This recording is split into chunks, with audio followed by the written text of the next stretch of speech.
स्नान और नहाने में अंतर।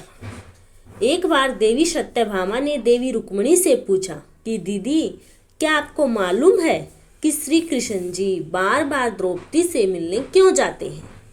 कोई अपनी बहन के घर बार बार मिलने थोड़ी ना जाता है। मुझे तो लगता है कुछ गड़बड़ है। ऐसा क्या है जो बार बार द्रौपदी के घर जाते हैं?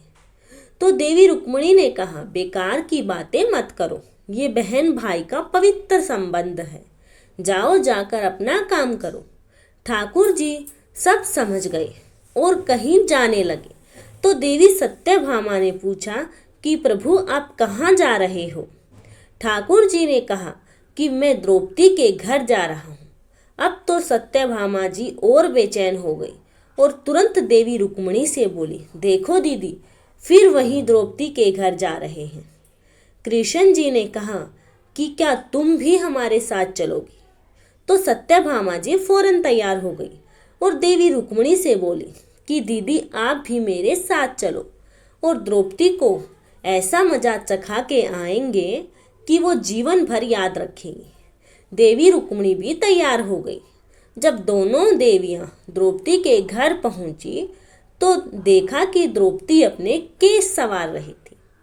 जब द्रौपदी केस संवार रही थी तो भगवान श्री कृष्ण ने पूछा, द्रौपदी क्या कर रही हो? तो द्रौपदी बोली, भैया केस संवार के अभी आई। तो भगवान बोले, तुम काहे को केस संवार रही हो? तुम्हारी तो दो दो भाभियाँ आई हैं, ये तुम्हारे केस संवारेंगी। फिर कृष्ण जी ने देवी सत्यभामा से कहा कि तुम जाओ और द्रौपदी के सिर में तेल लगाओ, और देवी रुक्मिणी, तुम जाकर द्रौपदी की चोटी करो। सत्यभामा जी ने रुक्मिणी जी से कहा, बड़ा अच्छा मौका मिला है, ऐसा तेल लगाऊंगी कि इसकी खोपड़ी के एक एक बाल तोड़ के रख दूंगी। और जैसे ही सत्यभामा ने द्रौपदी के सिर में तेल लगाना शुरू किया और एक बाल को तोड़ा तो बाल तोड़ते ही आवाज आई, हे कृष्ण। फिर दूसरा बाल तोड़ा, फिर आवाज आई, हे कृष्ण। फिर तीसरा बाल तोड़ा तो फिर आवाज आई, हे कृष्ण। सत्यभामा जी को समझ नहीं आया और देवी रुक्मिणी से पूछा, दीदी, आखिर ऐसी क्या बात है? द्रौपदी के मस्तक से जो भी बाल तोड़ती हूँ तो श्री कृष्ण का नाम क्यों निकल कर आता है? रुक्मिणी जी बोली, मैं तो नहीं जानती।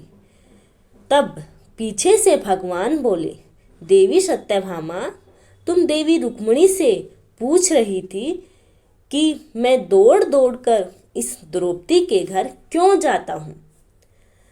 तो क्योंकि पूरे भूमंडल पर, पूरी पृथ्वी पर कोई संत, कोई साधु और कोई सन्यासी, कोई तपस्वी, कोई साधक, कोई उपासक ऐसा नहीं हुआ जिसने एक दिन में 3.5 करोड़ बार मेरा नाम लिया हो।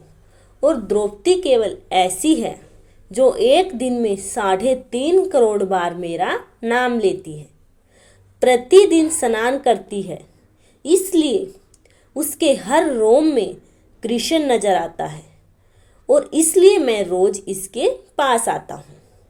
इसे कहते हैं स्नान, जो देवी द्रौपदी प्रतिदिन किया करती थी। हम जो हर रोज साबुन, शैम्पू और तेल लगाकर अपने तन को स्वच्छ करते हैं, इसको केवल नहाना कहा गया है। स्नान का मतलब है हमारे शरीर में 3.5 करोड़ रोम छिद्र हैं। जब नारायण से पूछा गया, ये 3.5 करोड़ रोम छिद्र कर्मों के दिए गए हैं, तो नारायण ने कहा, जब मनुष्य 3.5 करोड़ बार भगवान का नाम ले लेता है तब जीवन में एक बार उसका स्नान हो पाता है।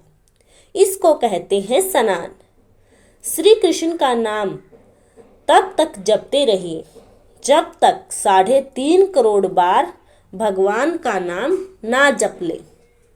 धन्यवाद दोस्तों। जिसको भी यह जानकारी पसंद आई, please like, share and subscribe my channel. धन्यवाद दोस्तों।